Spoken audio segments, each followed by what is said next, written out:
Lesson 60, Part 2, topic, Necessary Rituals for Cleansing Places of Negative Entities, explored in more depth. As a symbol, you can also use the Christian cross, images and statues from the religions that worship the Father, such as those from Hinduism and many other religions, Buddha, etc. When you buy them, you must charge them with energy. I have already explained how to do this. Once they are charged, you can give them as gifts or use them in your own home for a long time. Another way to cleanse spaces is by using candles and other devices with a constant flame.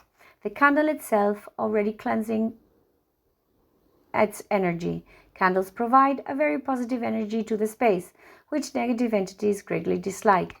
If you want a greater effect, say a prayer before the candle, unite your mind with God, and with the candle in your hand, say the prayer so that it may bless the space. When this candle is lit in the space or anywhere else, it will act as a source of positive energy. There are certain candles made with perfumes that attract negative spirits. I'm not talking about these candles. I'm talking about those that are beneficial for positive energy and attract positive energy.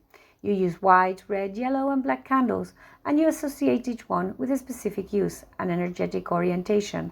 Well, there are candles that can generally all be used positively, but there are certain candles with specific perfumes and materials used in their manufacture that attract negative entities.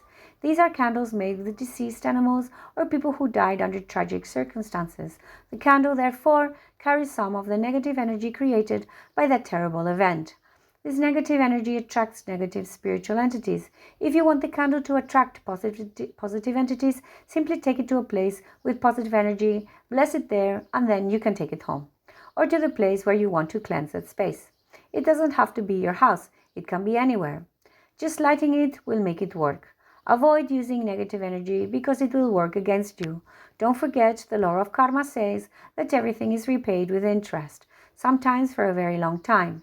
Be careful with them and don't call on evil. Over time, you might gain a short-term benefit from evil, material wealth, or achieving your goals, but later the consequences will be disastrous, and everything you have gained could be lost in an instant. There will also be other consequences, such as a shorter life and poorer health. I repeat, avoid evil because many people use candles of certain colors and materials to achieve negative goals. Don't fall into the trap of using them. Short-term gains are not beneficial in the long run. Always think long-term, as the Father thinks. Other rituals can be performed to cleanse places with a high concentration of negative energy, invoking positive spiritual entities. This can be done alone or in groups. Group work is more effective. To do this, draw a magic pentacle in the area where it will be placed. This will protect against evil, preventing it from entering the circle. Stand inside the pentacle and invoke the Father, so that positive energy enters the space. Through the cylindrical volume of the circle, the energy will spread out to the rest of the area. If you want to cleanse a place for a longer period, you should do this once a month. Perhaps, if you gather with a group of people who have a strong psychic energy, the cleansing will last much longer. Keep in mind that this will have consequences. If you don't protect yourself adequately, negative entities will come after you when you leave the circle of protection. They will want to harm you, so to avoid that, you must protect yourselves. The best way to protect yourself is by creating a powerful aura. For this, you must meditate and increase your psychic power, your concentration, your connection with the Father, and your openness to the universe. This will give you constant energy and you will always be protected. When negative entities approach a person and want to feed on them, they cause exhaustion. And if this person has been bothering and attacking them, causing these negative entities to leave a place that was very dear to them, what they want is revenge on the person who has harmed them. I am almost finished, but I just want to say that there are other rituals and methods you can use to cleanse places, but they are all similar to these. All religions and beliefs have their own rituals, but they all share a common thread: invoking the energy of the Father, positive energy in other groups or individually, or through a priest or someone close to the Father, or causing this energy to spread throughout the place or concentrate in certain objects.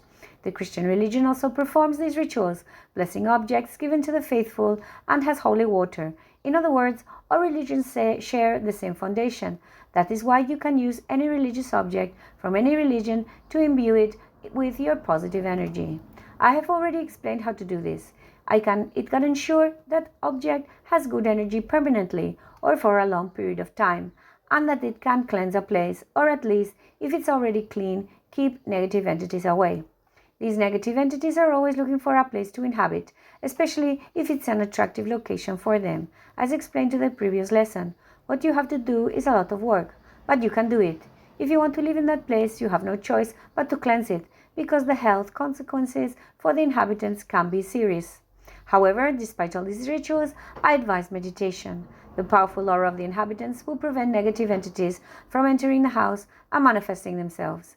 The best solution is to cultivate your own discipline of mental work to reach a high level of spirituality and achieve a good relationship with the Father. This will provide you with great energy.